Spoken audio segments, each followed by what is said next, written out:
नमः सिद्धेभ्यः।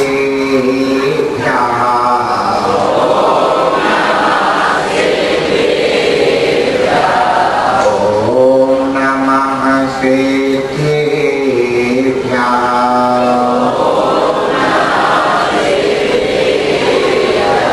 ॐ नमः सिद्धेभ्यः।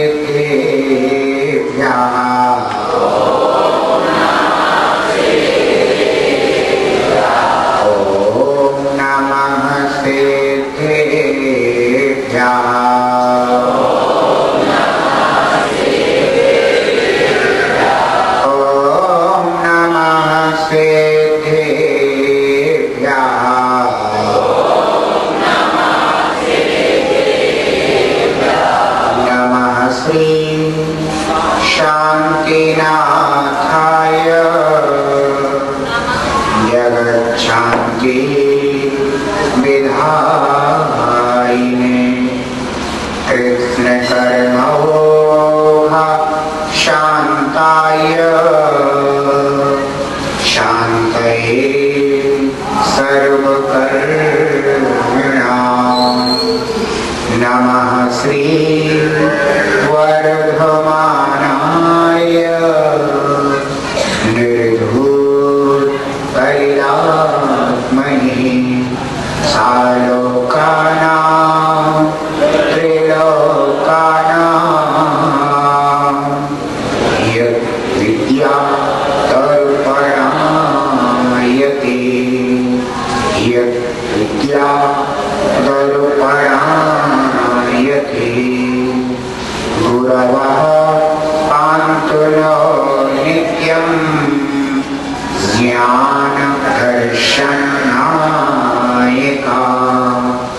चारित्रार्णव गम्भीरा मोक्षमार्गोपदेशिका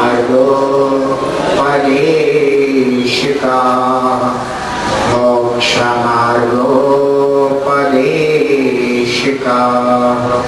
जय श्री आदिनाथ भगवान की, एक श्री चंद्रप्रभ भगवान की, एक श्री शांतिनाथ भगवान की, एक श्री पार्श्वनाथ भगवान की, एक श्री महावीर भगवान की, परम पूजनीय आचार्य भगवान श्री पूज्यपाद स्वामी की, परम पूजनीय आचार्य भगवान श्री श्रीमंत भद्र स्वामी की, परम पूजनीय सूर्योच्चाचार्य गुरुदेव श्री विराट सागर जी महाराज की, अहिंसामय विश्व धर्म की।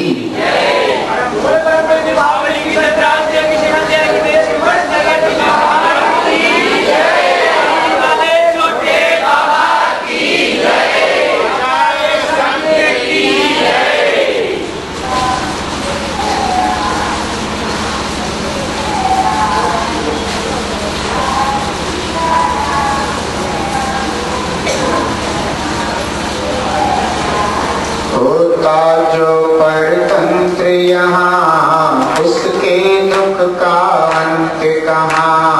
होता जो परतंत्र यहाँ उसके दुख का अंत कहाँ। होता स्वयं स्वतंत्र यहाँ होता स्वयं स्वतंत्र यहाँ उसके सुख का अंत कहाँ। होता स्वयं स्वतंत्र यहाँ उसके सुख का अंत कहाँ। स्वाधीनता ये हो स्वाधीनता ये सिद्ध सुख कहलाए।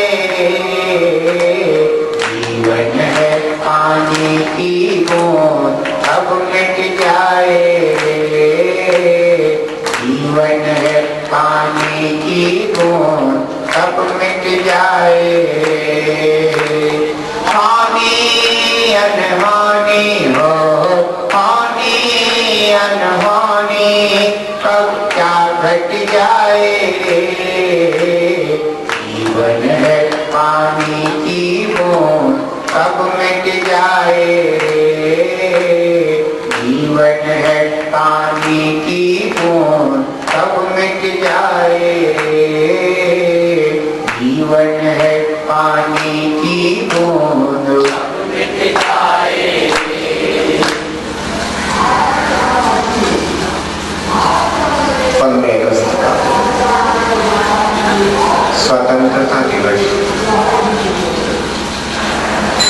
एक राष्ट्र पर्व है आज।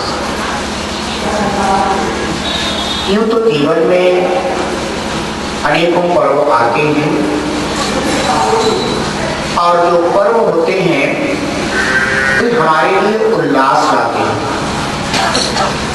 हमारे जीवन में उत्सव पैदा करते हैं। पर्वों का संबंध मनोरंजन से नहीं है, पर्वों का संबंध उत्सव से है। दो चीजें हैं हमारे सामने, एक तो मनोरंजन है और दूसरा उत्सव। भारत देश में उत्सव मनाए जाते हैं, पाश्चात्य देशों में मनोरंजन किया जाता है। धीरे धीरे मनोरंजन हमारे देश में भी बढ़ता चला जा रहा है। मनोरंजन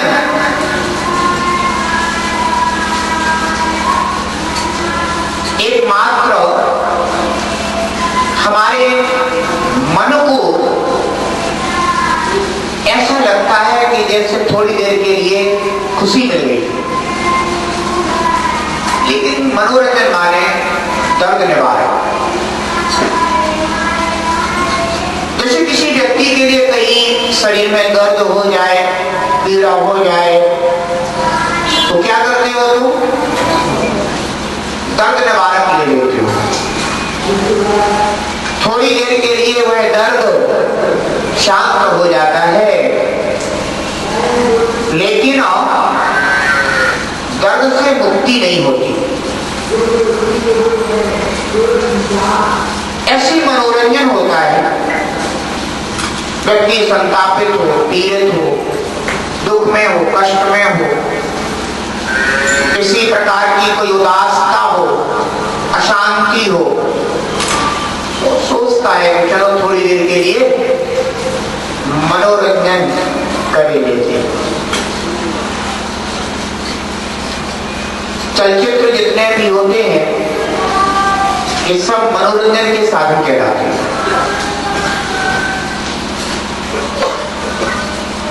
ऐसे मनोरंजन करने से हमें सिर्फ कर्मों का बंध होता है। जैसे कि मान लीजिए आप मनोरंजन करने के लिए कोई पिक्चर देख रहे हैं,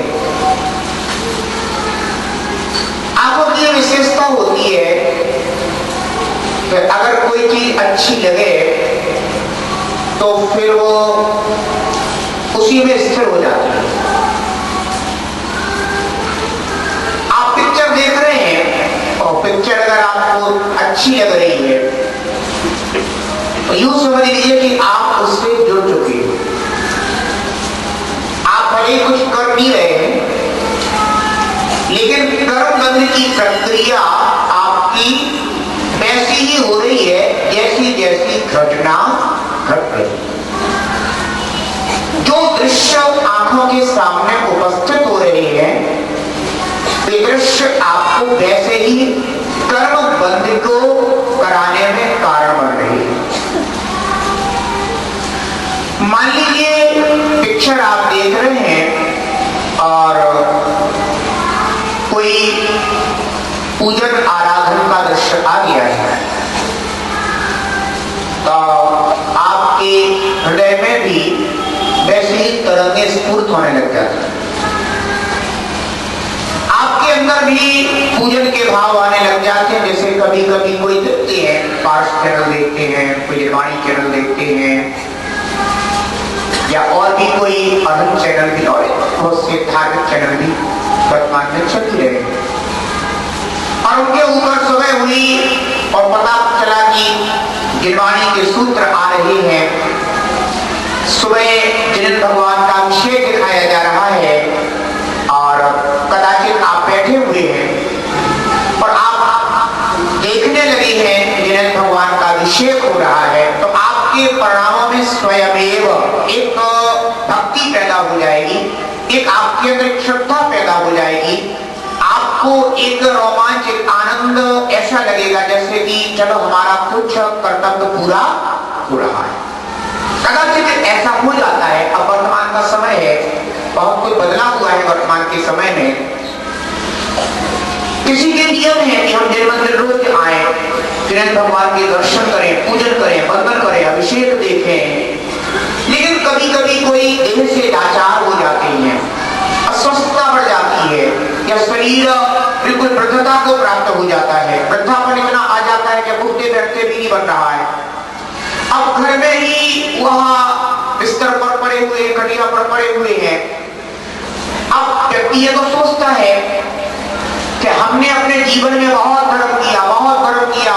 जब भी कोई उत्सव महोत्सव के ऐसे क्षण आए तो हम तुरंत ही वहां पहुंच गए, खूब आनंद मनाया हमने। नित्य प्रति हमने जिन भगवान की पूजन आराधना करी है। निवृत्त मुनिराज अगर आ गए हैं तो उनके लिए हमने दान देने में कभी अपना कदम पीछे नहीं रखा। उल्लास हर्ष के साथ जो है ना आगे आगे, एक चौके नहीं, कितने घर में चौके लगे थे, सब चौकों में सब लोग राजा को आहार दे आते थे। एक भाव एक उनके अंदर पैदा होता ही होता है, क्योंकि जो किया है वो तो स्मरण में आएगा ही आएगा। लेकिन अब वो खटिया पर पड़े हुए हैं तो अंदर ही अंदर की आत्मा रोती है, उनकी आत्मा दुखी होती है कि कहां तो हम इतना धर्म करते थे और अब ऐसा क्षण आ गया कि जिन भगवान के दर्शन भी नहीं कर पा रहे हैं। ऐसे समय में अगर उनके सामने ऐसे कोई दृश्य उपस्थित हो जाती है तो बंधु उनकी आत्मा हर्ष से भर जाती है। हे भगवान चंद्रा प्रभु, हे भगवान शांतिनाथ, हे भगवान पार्श्वनाथ, हे भगवान आदिनाथ, हमने आपकी बहुत बहुत आराधना करी, बहुत बहुत आराधना करी। अब हमारे ऐसे कौन से पाप कर्म का उदय आ गया कि हम आपके दर पर उपस्थित नहीं हो पा रहे हैं, और भगवान आप ही हमारे घर पर उपस्थित हो गए। अब सोचते हैं कि भगवान अब हम आपके घर पर उपस्थित नहीं हो पा रहे हैं, लेकिन आप ही हमारे घर पर उपस्थित हो गए हैं। ये मेरा पुण्य का उदय भी है, लेकिन इतना मेरा पाप कर्म का भी उदय चल रहा है कि हम आपके द्वार पर नहीं आ पा रहे, हम आपके दर पर नहीं आ पा रहे। बंधु अंतस में चलने वाली आलोचना, अंतस में चलने वाली प्रायश्चित के भाव, ये हमारे आत्मा को बहुत कुछ चैतन्यता दे देती है, हमारे परिणामों की बहुत कुछ संभाल कर देती है। ध्यान रख लो, क्योंकि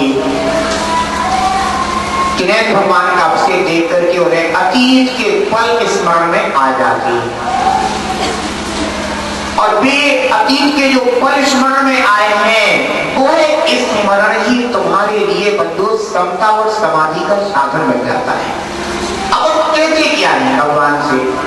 हम भगवान से यही तो कहते हैं। कई बार क्या भगवान हमारे सामने साक्षात होते हैं क्या? बता दो।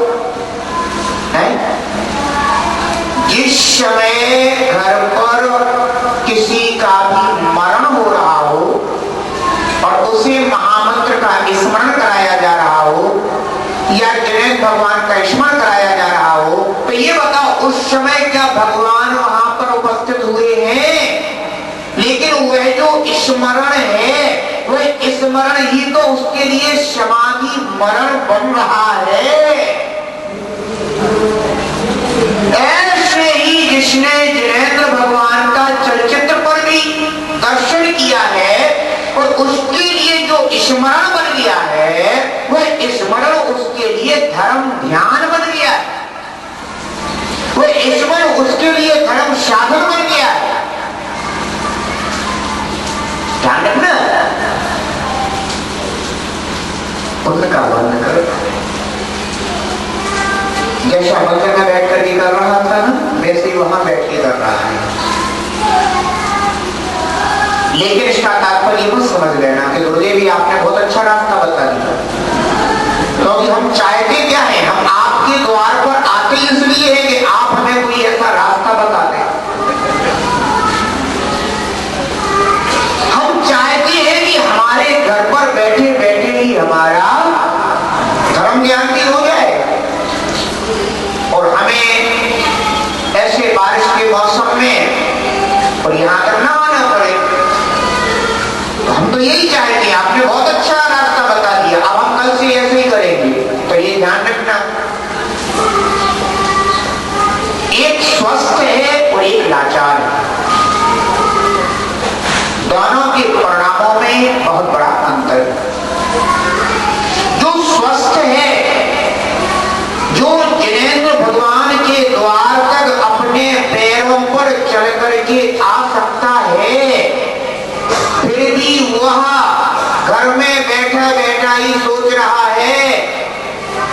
गुरुदेव ने प्रवचन दिया था, मैं तो उसका पूरा पूरा अनुसरण करता हूं।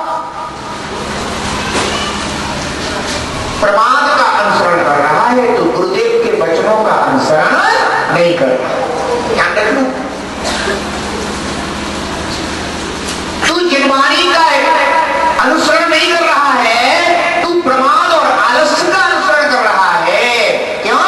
क्योंकि तुझमें कुछ करने की सामर्थ्य है, लेकिन तू सामर्थ्यवान होने के बाद भी असमर्थ हो रहा है। और एक असमर्थ होकर के भी समर्थ हो रहा है, वो घर में बैठा बैठा भी समर्थ हो रहा है, और तू घर में बैठा बैठा ही असमर्थ हो रहा है। एक को वह कर्मबद्ध होगा जो दुर्गति में ले जाएगा, और एक को वह कर्मबद्ध होगा जो सुगति में ले जाएगा, और सुगति में ही नहीं ऐसा भी पुरुषार्थ उसका बन जाए कि वह एक दिन पंचम गति को प्राप्त हो जाए, परम स्वतंत्रता उसके जीवन में घट जाएगी। बंधुओं, प्रमाद आत्मा को कलुषित कर देता है और उत्साह आत्मा को निर्मल बना देता है। बहुत सारे ऐसे लोग हैं जिनके अंदर धर्म ज्ञान की भावना तो जागती है, लेकिन वे प्रमाद के इतने वशीभूत होते हैं, आलस्य के से इतने घिरे रहते हैं कि वे धर्म के कार्यों को संपन्न नहीं कर पाते। जबकि धर्म आपकी हर कार्य को संपन्न कर सकता है, लेकिन तुम भी थोड़ा सा धर्म कार्य की संपन्नता अपने जीवन में लाओ। आदमी क्या सोचता है, मैं ऐसा कर रहा हूं, मैं ऐसा कर रहा हूं, मैं ऐसा कर रहा हूं। भैया, तू भूल रहा है कि तू ऐसा कर रहा है, तेरा पुण्य तुझे वैसा अनुकूलताएं दे रहा है। लेकिन आदमी क्या सोचने लग जाता है कि मैं ऐसा कर रहा हूं। भाई, तू अगर ऐसा कर रहा है तो तेरे अंदर इतनी सामर्थ आ गई है, तो फिर तो तू कुछ भी कर सकता है। अगर कोई दुखियार आ जाए तो उसके दुख को बैठ सकता है, घर में किसी को बुखार आ जाए तो उसका बुखार दूर कर देगा, तो तू तो करता है। बंधुओं, ध्यान रखना, हमारे अंदर प्रमाद बहुत जल्दी छाता है। प्रमाद का अर्थ ये होता है कि धर्म कार्यों में अनुत्साह है, इसका नाम क्या है? प्रमाद। और धर्म के कार्यों में, अच्छे कार्यों में उत्साह का होना, ये है प्रमाद विजय। साधुजन होते हैं, अपने प्रमाद को जीतने का प्रयास करते हैं। पुरुषार्थ उनका ये चलता है कि मैं अपने प्रमाद को जीत लूं, इसलिए वो अपनी दिनचर्या निर्मित करते हैं। क्योंकि दिनचर्या होगी तो हमें कितने बजे के बाद इतना ये कार्य करना ही करना है। अब इसमें कोई शिथिलता नहीं चल सकती।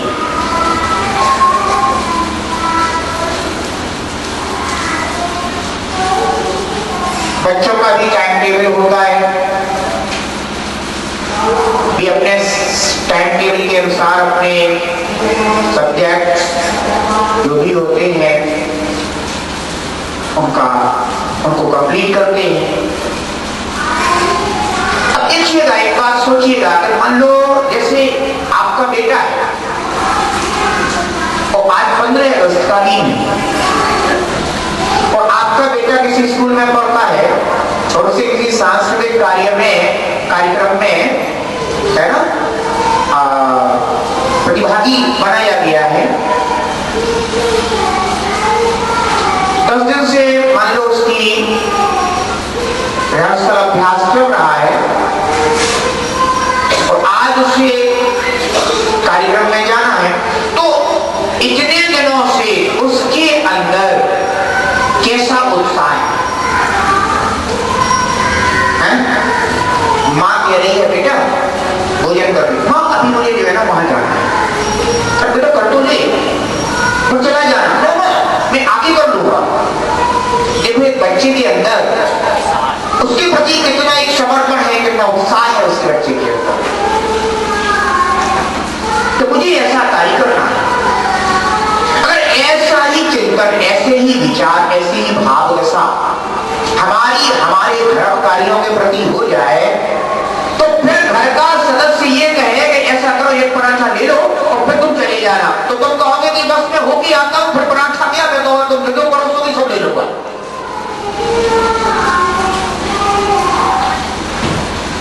ये भाव दशा हमारे अंदर उत्साह जो आया है, वह उत्साह हमें फिर धर्म के कार्यों को प्राथमिकता दे देता है और अन्य कार्यों को कौन था प्रभु ये कहता है तो कर लेंगे, रोज ही तो करते हैं, बस आधा घंटे के बाद आ ही तो रहे। उत्साह हमारे अंदर होना चाहिए। अधिकांशतः लोग अनुत्साही होते हैं, वो फल चाहते हैं बहुत श्रेष्ठ, फल कैसे चाहते हैं, बहुत श्रेष्ठ फल हमारे जीवन में आए, तो उनके अंदर उत्साह बिल्कुल भी नहीं होता है, मुझे से तो लोग रहते हैं। अब ये बात बताओ, कोई भी व्यक्ति अगर तुम्हें उदास मिल जाए तो तुम उससे दो हंसी खुशी की बातें कर सकते हो? नहीं कर सकते, बिल्कुल पक्का होगा। जैसे कोई व्यक्ति उदास सा दिखा तो तुम भी मन में ये सोच लोगे ये व्यक्ति उदास है, अब इसके सामने हम कोई ऐसी बात करेंगे तो इसे अच्छा नहीं लगेगा, माने उसकी उदासीनता ने तुम्हें भी प्रभावित कर दिया। एक उल्लास होता है, उत्साह होता है। कई बार देखिएगा, जैसे मान लीजिए शाम को अपन भक्ति करते हैं, 24 तीर्थंकर का भगवान की आरती करते हैं, और जिस समय वो चल रहा होता है उस समय ऐसा भी हो सकता है कि मान लो तुम्हें कोई नृत्य करना नहीं आता है, यानी भक्ति नृत्य करना भी नहीं आता है, फिर भी जब वो चलता है तो कुछ नहीं होगा तो तुम्हारी उंगलियां तो ऐसी ऐसी होने लग जाएंगी, है? कुछ नहीं होगा तो ऐसे ऐसे करने लग जाओगे, कुछ नहीं होगा तो ताली बजाने लग जाओगे। तो एक उत्साह के साथ तुम्हारा जो मिलन हुआ है, तुम्हारा जो जुड़ाव हुआ है, वो तुम्हें अंदर तक स्पंदित कर रहा है और तुम अपने आप उस उत्साह में, उस उत्सव में तुम शरीक हो गए। ध्यान रखना, धर्म के कार्यों में हमारे अंदर उत्साह होना चाहिए। प्रमाद ना जबरदस्ती। तुम्हें ये कह रहा था कि अगर कोई ऐसे चलचित्र पर कोई दृश्य दिखाई देते हैं तो हमारा धर्म ज्ञान भी हो जाता है। अब आप मान लीजिए कि अब चलो कोई भी पूजन, आराधन, स्वाध्याय संबंधी या प्रवचन संबंधी कोई भी दृश्य नहीं नजर आ रहे हैं और पिक्चर चल रही है या कोई सीरियल चल रही है और आप उनको देख रहे हैं और उसमें मान लीजिए कि कहीं कोई चोर है और वो चोरी करने के लिए गया है, उसने बहुत एक परिपक्व चोर का परिचय दिया है और ऐसे उसने चोरी करी कि किसी को पता ही नहीं चला और ये सब कुछ तुम देख रहे हो। तो जिस समय चोर चोरी कर रहा है उस समय तुम भी चोरी कर रहे हो।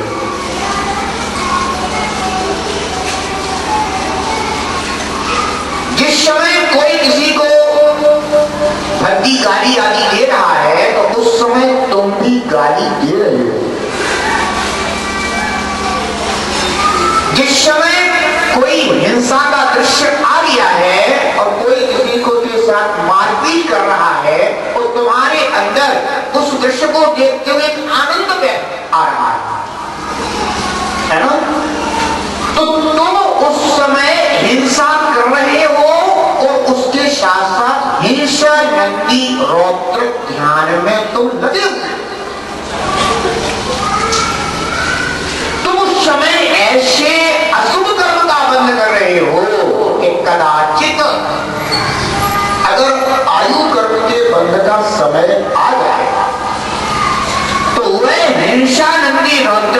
ज्ञान तुम्हें अधोगति में ले जाएगा, क्योंकि तीनों लोकों में सर्वाधिक हिंसा का वातावरण कहां पर होता है? सर्वाधिक हिंसा का वातावरण है अधोगति में। और आपके उस समय जो परिणाम चल रहे थे, वे परिणाम भी आपके कैसे थे? हिंसा के परिणाम चल रहे थे। उसमें तुम आनंद भी मना रहे थे। तो नरकों में और होता क्या है, वहां एक दूसरे को दुख देते हुए, पीड़ित करते हुए आनंद मनाते हैं नारद जी। तो वो परिणाम तुम्हारा जो है ना मिल गया है। परिणामों की फ्रीक्वेंसी मिल गई कि नहीं मिल गई? तो अब होगा क्या? कहां तुमको वो परिणाम कहां ले जाएगा? जिसके साथ तुम्हारा मिलना हुआ है परिणामों का, वो परिणाम तुम्हें वहीं ले जाएगा। यदि कोई अपने माता पिता के साथ चल रहे हैं और अपने माता पिता के साथ कोई व्यक्ति दुर्व्यवहार कर रहा है, तो आप देख रहे हैं, भले ही आपको अपने माता पिता बहुत प्रिय है, आप उनके आज्ञाकारी पुत्र हैं, आप उनकी अच्छी सेवा शुश्रूषा करते हैं, आप उनका ध्यान भी रखते हैं, लेकिन जिस समय आप उस दृश्य को देख रहे हैं, उस समय आप अपने माता पिता के साथ दुर्व्यवहार ही कर रहे हैं।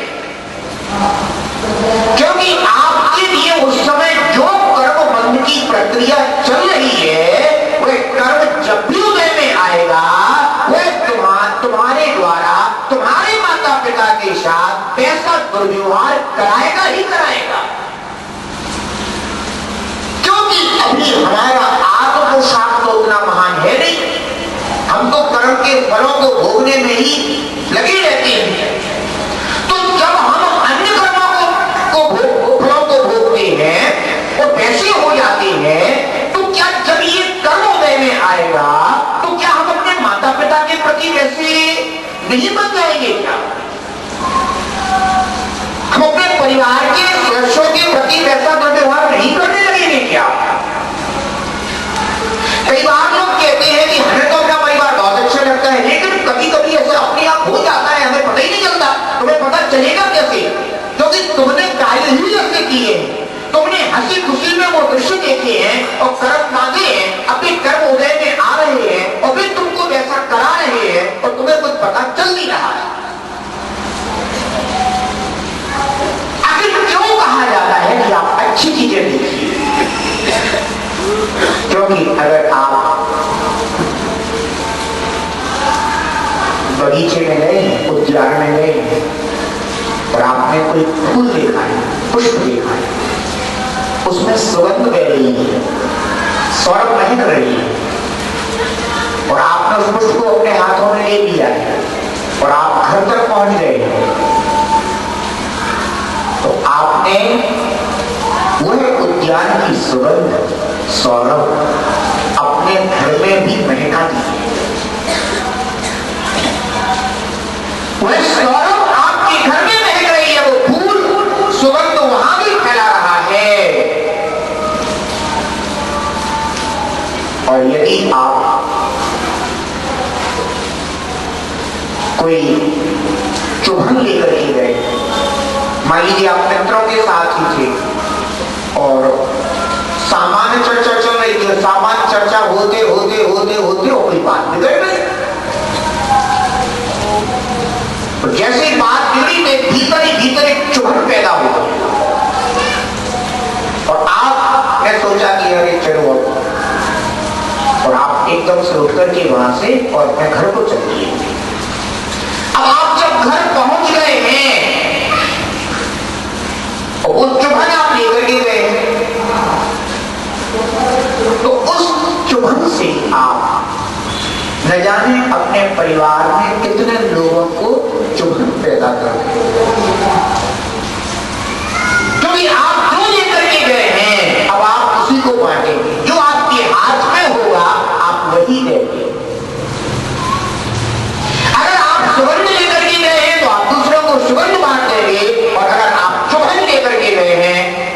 कोई दुख लेकर के गए हैं तो आप उसी को दे देंगे। ध्यान रखना, चलचित्र हमारे जीवन को कितना बिगाड़ देते हैं। चलचित्र नहीं बिगाड़ रहे हैं, लेकिन आपकी जो उनमें आसक्ति पैदा और आपका उनके साथ जो जुड़ाव हो जाता है, और उसमें जिस तरह के जो है ना एक संस्कार विहीन दृश्य आते हैं, नहीं आते हैं क्या आजकल तुम अगर सीरियल्स में देखो तो मुझे लगता है कि घर को बिगाड़ने वाले दृश्यों के अलावा और सीरियल्स में कुछ नहीं होता। आपकी बगिया कैसे उजड़े, आपके घर परिवार में किस तरह से संस्कार खराब हो, माता पिता के साथ बच्चे किस तरह से चुप करके व्यवहार करें, आपके परिवार की प्रतिष्ठा कैसे धूमिल हो, बताओ। इन बातों के अलावा और सीरियल में क्या आप देखते हैं?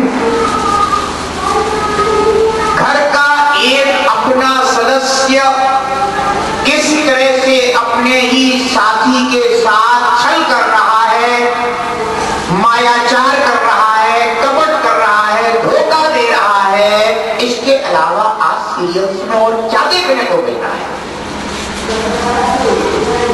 ये संस्कार तो अनादि से इस जीव को वैसे ही मिले हुए हैं, इनको नया देखने की क्या जरूरत है? लेकिन जो तुम्हें अनादि से मिला हुआ है और वैसा ही तुम्हें देखने को मिल जाए तो तुम उस प्रवाह में आ जाए, तुम क्या तुम्हें बहुत मजा आता है, बस ये चलना।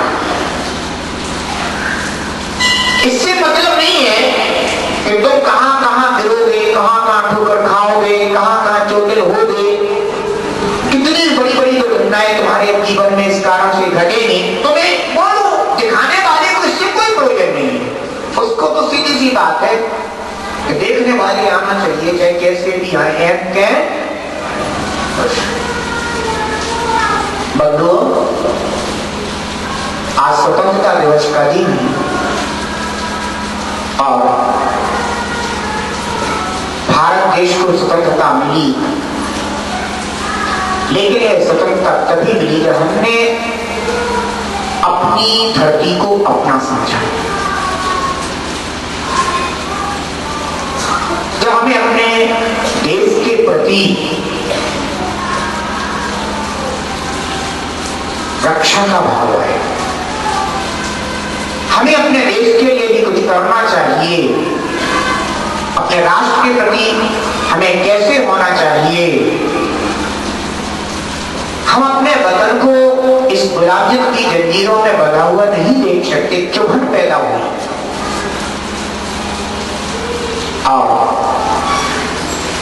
ऐसा विरोध पैदा हुआ उनका जो इस देश के नहीं थे और राज कर रहे थे, हमारी देश की संपदा को लूट लूट करके ले जा रहे थे और हम उनके सामने झुकने के लिए मजबूर थे। तब बंधु एक ऐसी शक्ति पैदा हुई जिस शक्ति ने उस शक्ति को खदेड़ दिया।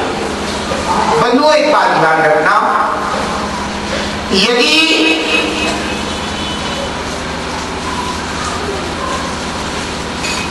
हाथी दलदल में फंस जाए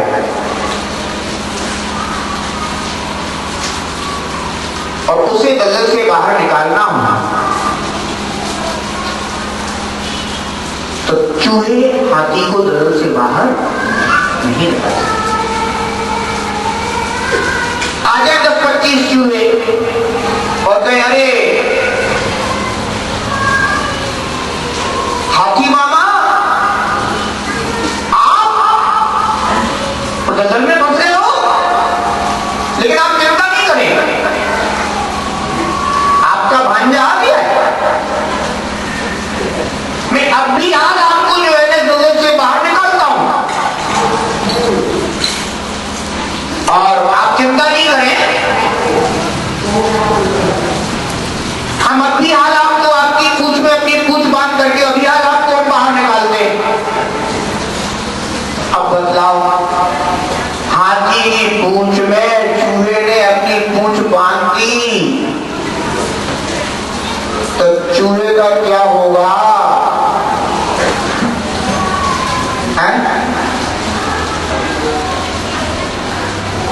चूहा और हाथी की पूंछ से जैसे कि अलार्म घड़ी नहीं होती है, और अलार्म ऐसा ऐसा होता है, ऐसे में चूहे की हाथी की पूंछ में, हाथी को चूहे नहीं निकाल सकते। हाथी को निकालने के लिए हाथी ही चाहिए।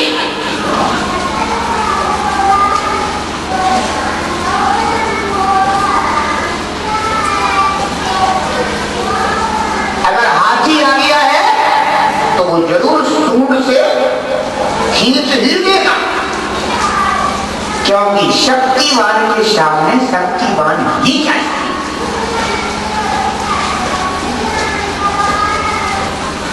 ऐसे ही बंधुओं, भारत देश के ऊपर राज्य करने वाले, शासन करने वाले शक्तिवान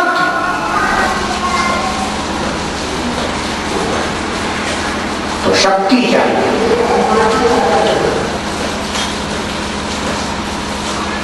भारत देश की राष्ट्रभक्त शक्तियों जब खड़ी हुई तो बंधुओं,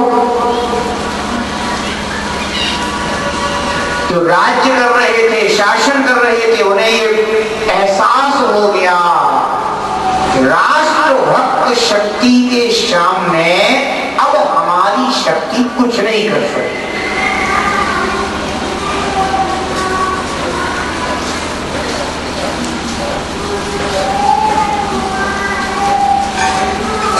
लेकिन कभी विचार करें, हम लोगों के अंदर राष्ट्रभक्ति नहीं है। इस कुल में जन्मे, इस परिवार में जन्मे, जब तुम्हारे अंदर परिवार की प्रतिष्ठा का ख्याल नहीं है, तुम राष्ट्र की प्रतिष्ठा का ख्याल क्या करोगे? जब तुम्हें अपनी माँ के सम्मान का ख्याल नहीं आता, जब तुम्हें अपने पिता के सम्मान का ख्याल नहीं आता, जब तुम्हें अपने परिवार के सम्मान का ख्याल नहीं आता, जब तुम्हें अपने धर्म के सम्मान का ख्याल नहीं आता, तो फिर तुम्हें राष्ट्र के सम्मान का, गौरव बढ़ाने का ख्याल कैसे आ सकता है?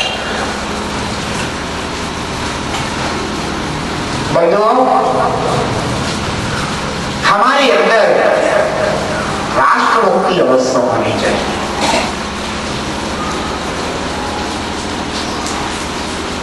इस देश के कण कण के हम ऋणी, इस भूमि के हम ऋणी,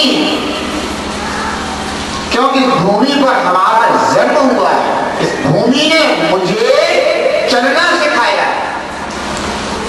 अपनी छाती पर हमें खड़ा किया है। हमने इस भूमि के साथ क्या क्या नहीं किया, फिर भी इसने मुझे हमेशा हमारा पेट भरने के लिए बंधुओं भोजन दिया है। इस धरती ने मुझे रहने के लिए मकान दिया है। इस धरती ने मुझे प्यास बुझाने के लिए पानी दिया है। इस धरती ने मुझे जीवन निर्वाह के लिए व्यापार दिया है। क्या नहीं दिया इस धरती ने मुझे? लेकिन आपका इस देश के प्रति, धरती के प्रति, राष्ट्र के प्रति क्या कर्तव्य होता है? एक बात कह दूं मैं, धर्म के पहले देशभक्त होना चाहिए।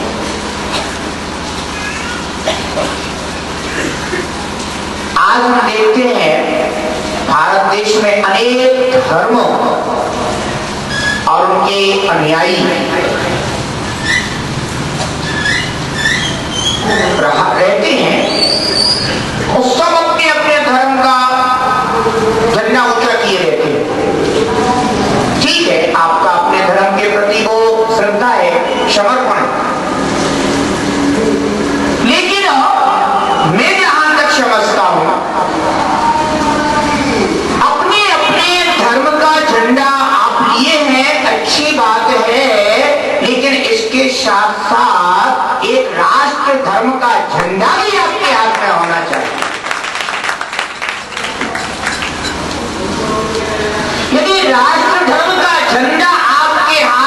सुरक्षित है तो आपके हाथ में धर्म का झंडा सुरक्षित है, क्योंकि राष्ट्र का झंडा खतरे में है तो आपका धर्म भी बंधु खतरे में है।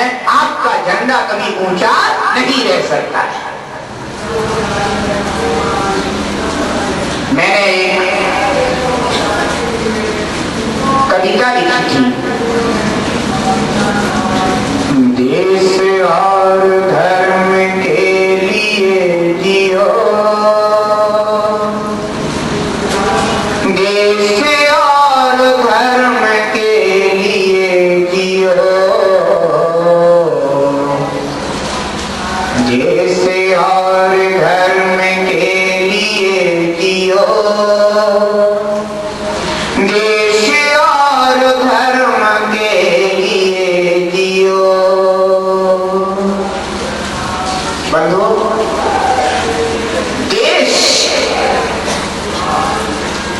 क्योंकि जब हमारा देश सुरक्षित होगा तभी हमारा धर्म सुरक्षित होगा। और यदि हमारा देश ही खतरे में पड़ा हुआ है तो तुम कितना धर्म ध्यान कर पाओगे? नहीं हो सकता। इसलिए मैंने कहा पहले देश के प्रति अपने समर्पण है, भक्ति ला। हमारे राष्ट्र के प्रति क्या कर्तव्य वो कर्तव्य अपने जीवन में आने चाहिए और फिर आप धर्म का पालन कीजिए, सुपूर्वक कर पाएंगे। तो देश और धर्म के लिए जियो, देश और धर्म के लिए जियो, देश और धर्म के लिए जियो, देश और धर्म के लिए जियो। बंधु, ये हमारी कविता कक्षा 11 की पुस्तक MP बोर्ड की पाठ्य पुस्तक मकरंद नाम से है, सामान्य हिंदी, उसमें आई हुई है। देश और धर्म के लिए जियो, देश और धर्म के लिए जियो, हर कदम कदम पे सबको साथ ले, एकता अखंडता की बात ले, हर कदम कदम पे सबको साथ ले, एकता अखंडता की बात ले, शुभ पवित्र लक्ष्य के लिए जियो, देश और धर्म के लिए जियो, देश और धर्म के लिए जियो, देश और धर्म के लिए जियो। मातृभूमि पर भी हमको गर्व हो, मातृभूमि रक्षा एक पर्व हो, मातृभूमि पर भी हमको गर्व हो, मातृभूमि रक्षा एक पर्व हो, ऐसे राष्ट्र पर्व के लिए जियो, देश और धर्म के लिए जियो, देश और धर्म के लिए जियो, देश और धर्म के लिए जियो।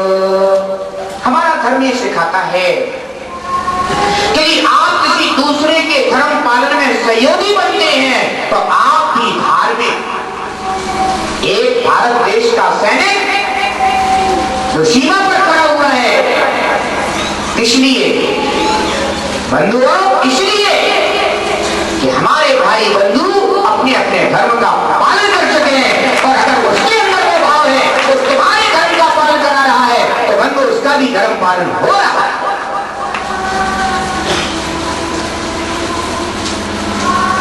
मातृभूमि पर भी हमको गर्व हो, मातृभूमि रक्षा एक पर्व हो, ऐसे राष्ट्र पर्व के लिए जियो। सभी लोग बोले, ऐसे राष्ट्र पर्व के लिए जियो, देश और धर्म के लिए जियो, देश और धर्म के लिए जियो, देश और धर्म के लिए जियो। श्रम सभी का एक मूल मंत्र हो, श्रम के लिए हर मनुष्य स्वतंत्र हो, श्रम सभी का एक मूल मंत्र हो, श्रम के लिए हर मनुष्य स्वतंत्र हो, लोक लाज शर्म छोड़ कर जियो, देश और धर्म के लिए जियो, देश और धर्म के लिए जियो, देश और धर्म के लिए जियो, देश और धर्म के लिए जियो, देश और धर्म के लिए जियो।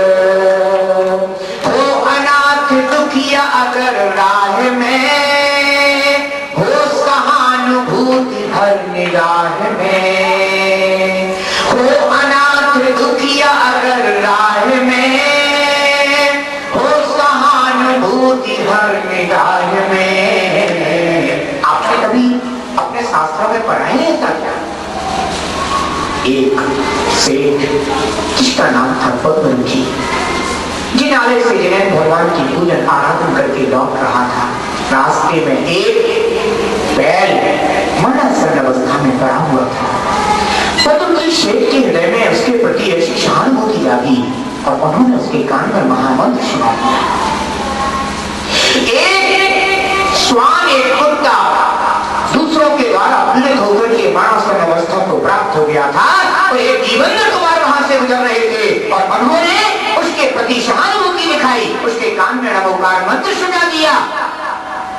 बंधुओं, ऐसे अनेकों उदाहरण हमारे जैन शास्त्रों में भरे पड़े हैं, लेकिन हमारे अंदर उदाहरण तो आ जाते हैं लेकिन कभी सहानुभूति आती है।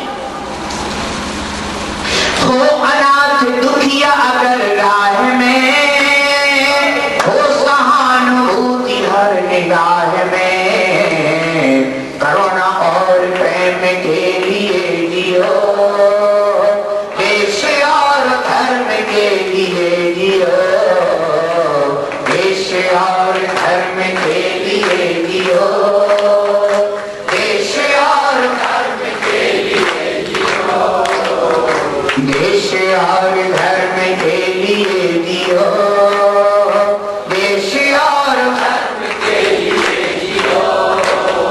भाईचारा सबके दिल में हो सदा, कटुता घृणा बैर भाव हो विदा, भाईचारा सबके दिल में हो सदा, कटुता घृणा बैर भाव हो विदा। जीना श्रेष्ठ कर्म के लिए जियो, जीना श्रेष्ठ कर्म के लिए जियो, देश और धर्म के लिए जियो, देश और धर्म के लिए जियो, देश और धर्म के लिए जियो, देश और धर्म के लिए जियो।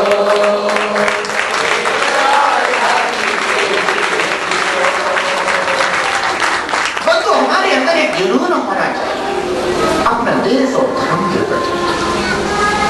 अपने लिए तो कौन नहीं जी पाता है? अरे अपने लिए तो एक तुच्छ से तुच्छ जीव भी जी लेता है।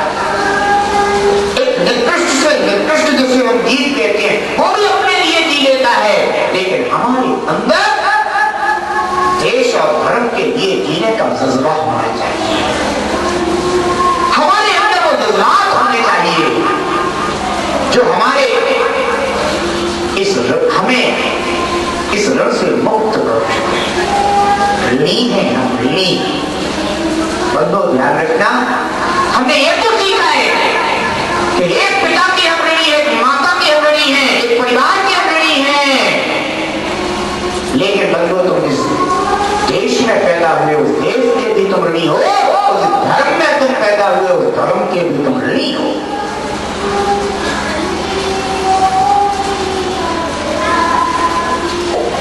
आज तो स्वतंत्रता दिवस है, हमारे अंदर खुशी होना चाहिए, दीप जलने चाहिए हमारे अंदर। बंधुओं,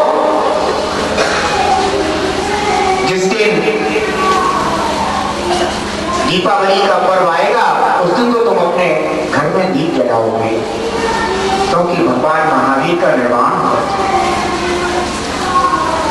आज हमारे राष्ट्र पर्व का दिन है, राष्ट्र पर्व का दिन। देश को स्वतंत्रता नहीं मिली, अरे देश को स्वतंत्रता मिलने के साथ साथ तुम्हें भी अपने धर्म का पालन करने के लिए स्वतंत्रता मिली थी बंधुओं। इसलिए घर में राष्ट्र पर्व के दिन दीप जलने चाहिए।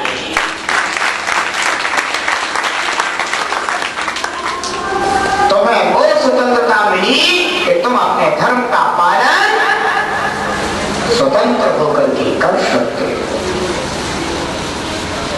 अन्यथा बंधुओं वो ताकतें थी जो ताकतें अगर बढ़ती चली जाती तो शायद तुम अपना धर्म पालन करने के लिए भी स्वतंत्र नहीं रहते। जिन्होंने जाते जाते भी हमें वो सूर्य संस्कार दिए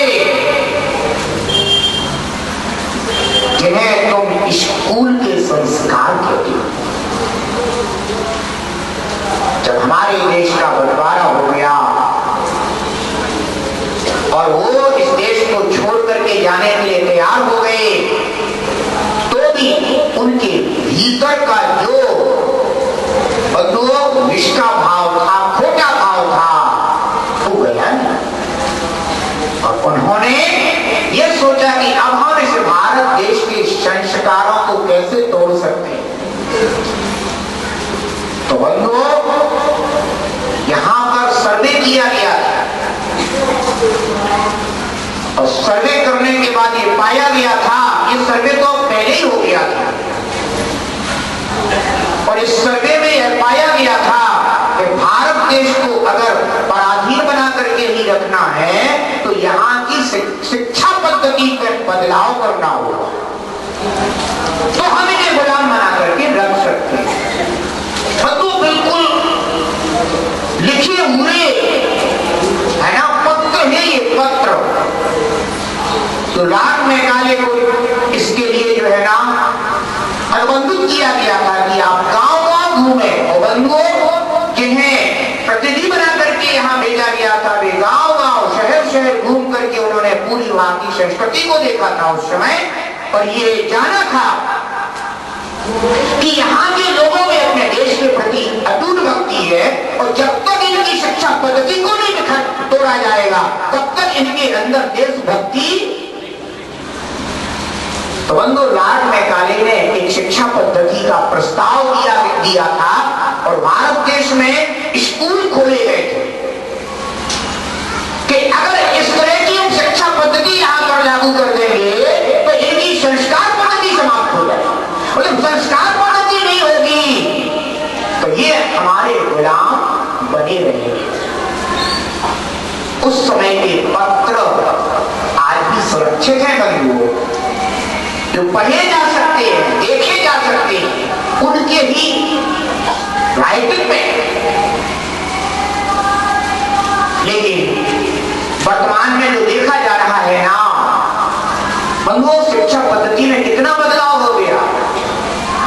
एक समय शिक्षा पद्धति ऐसी थी जो हमें जीना सिखाती थी, और आज शिक्षा पद्धति ऐसी है कि आदमी मर भी नहीं सकता है उसको लेकर के। ध्यान रखना, हमें भी अपने देश के प्रति अपने कर्तव्यों का निर्वाह करना चाहिए। आप कुछ ज्यादा नहीं कर सकते हैं, क्योंकि कोई आपको, अगर आपके अंदर देशभक्ति है तो कोई आपको सीमा पर नहीं भेज देगा, लेकिन इतना जरूर है कि आप जहां हैं वहां रह करके भी अपने देश के लिए, अपने राष्ट्र के लिए कुछ कर सकते हैं। क्या कर सकते हैं यहाँ? हम चाहते हैं कि हमारे देश में सभी स्वस्थ रहे, निरोगी रहे, प्रसन्न रहे। अगर इस देश का हर नागरिक स्वस्थ होगा, प्रसन्न होगा, समृद्ध होगा, तो निश्चित रूप से हमारा देश समृद्ध कहलाएगा, हमारा देश स्वस्थ कहलाएगा।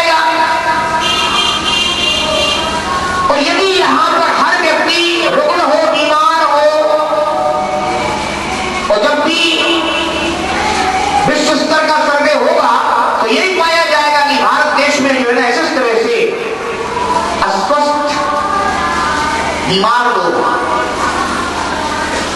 तो अपन क्या कर सकते हो? ज्यादा कुछ तो कर नहीं सकते, तो इतना जरूर कर सकते हो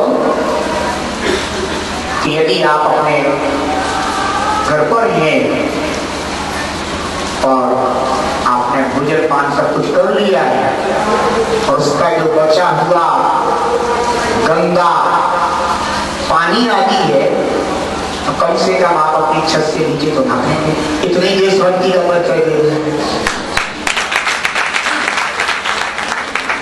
अब आप देखिएगा कि आपने अपने घर का बचा हुआ गंदा पानी रोड सड़क पर ऐसे फेंक दिया है, अपने घर के सामने फेंका है। अरे कम से कम आदमी अपने घर द्वार को तो स्वच्छ करके रखता है ना, है?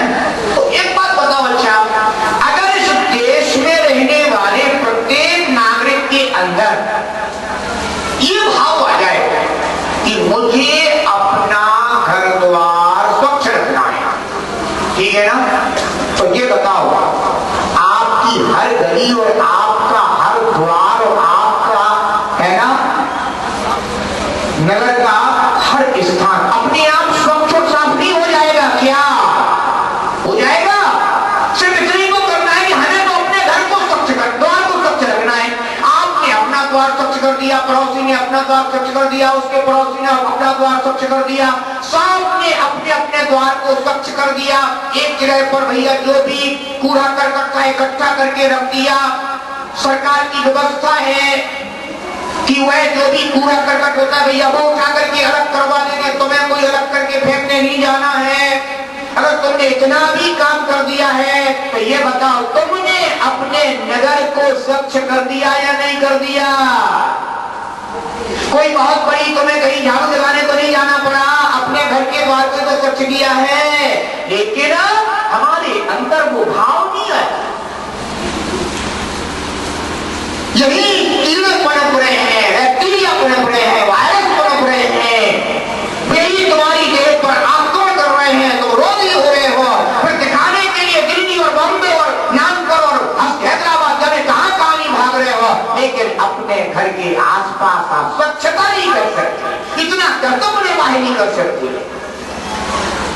विचार करना बंधुओं, हम ही अपने पैरों पर कुल्हाड़ी पटकते हैं।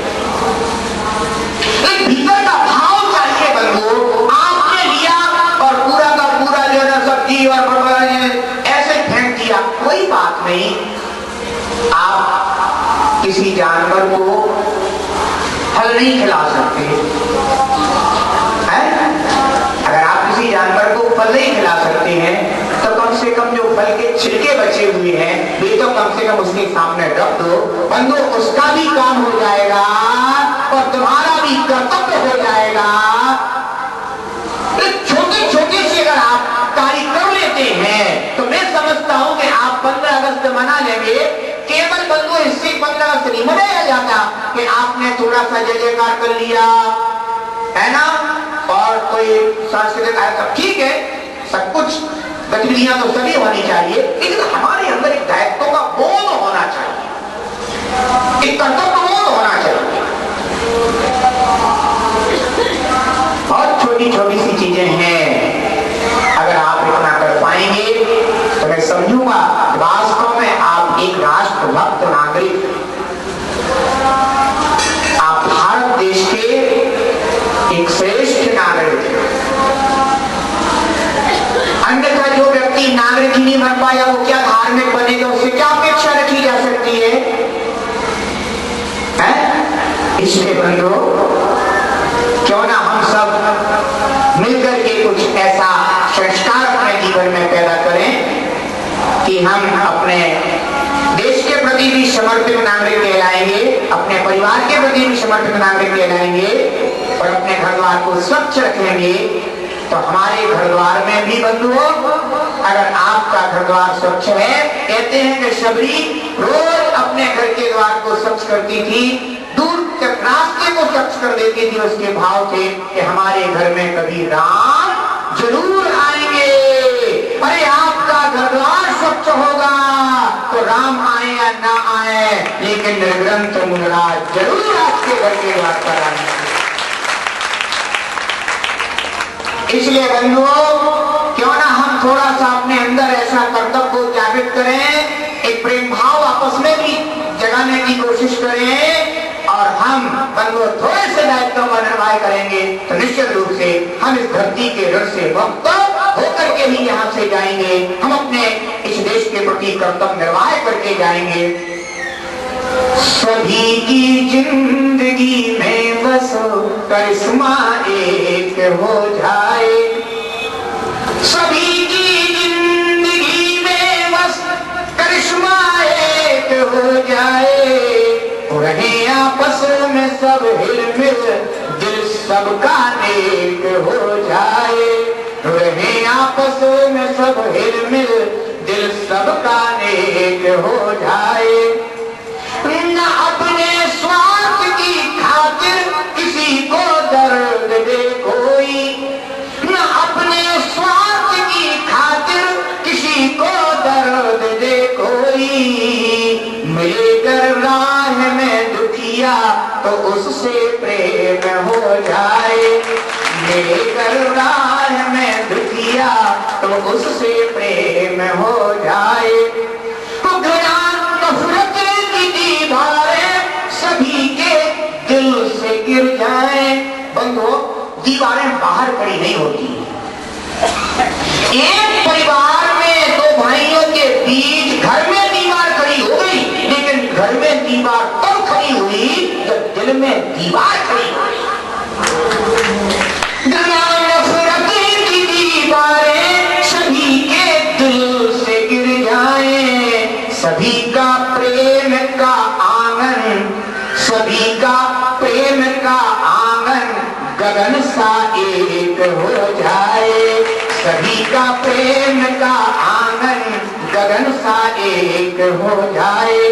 रहे सद्भावना दिल में, अमन हो सबके जीवन में, रहे सद्भावना मन में, अमन हो सबके जीवन में। भरा हो खुशियों से दामन, भरा हो खुशियों से दामन, इरादा नेक हो जाए, भरा हो खुशियों से दामन, इरादा नेक हो जाए। भूखा घर पड़ोसी को न भोजन कर सके कोई, भूखा घर पड़ोसी को न भोजन कर सके कोई, बिठा के साथ कर भोजन फरिश्ता देख शर्माए, बिठा के साथ कर भोजन फरिश्ता देख शर्माए। अमीरों के दिलों में भी अमीरी का दिखे मंजर, अमीरों के दिलों में भी अमीरी का दिखे मंजर। अमीरों की गरीबों की, अमीरों की गरीबों की दिवाली एक हो जाए, अमीरों की गरीबों की दिवाली एक हो जाए। और कोई मंदिर में जाता, कोई मस्जिद, कोई गिरजाघर, कोई मंदिर में जाता, कोई मस्जिद, कोई गिरजाघर। वतन के पास थे सबकी, वतन के पास थे सबकी इबादत एक हो जाए, वतन के पास थे सबकी इबादत एक हो जाए। है जाहिर की तमन्ना सारी दुनिया में हो खुशहाली, है जाहिर की तमन्ना सारी दुनिया में हो खुशहाली। ना रोती आंख हो कोई, ना रोती आंख हो कोई, या मंजर एक हो जाए, ना रोती आंख हो कोई, या मंजर एक हो जाए। सभी की जिंदगी में बस करिश्मा एक हो जाए, रहे आपस में सब हिलमिल दिल सबका एक हो जाए। वैसे तो आज 15 अगस्त का दिन है और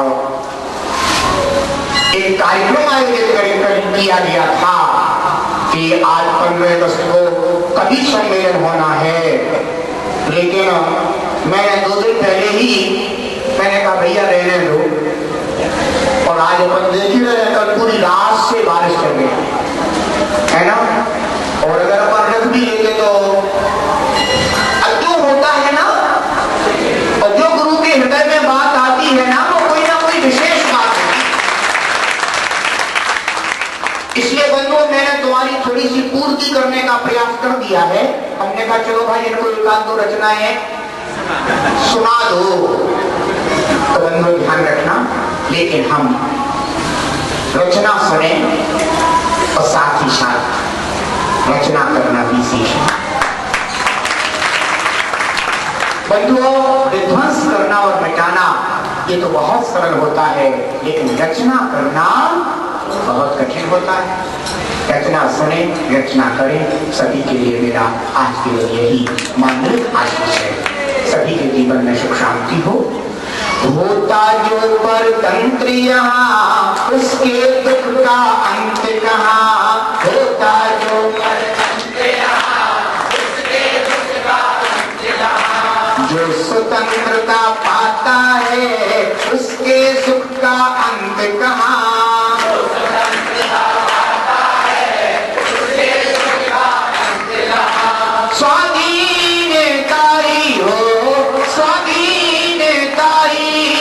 सुख कहलाए, जीवन है पानी की बूंद,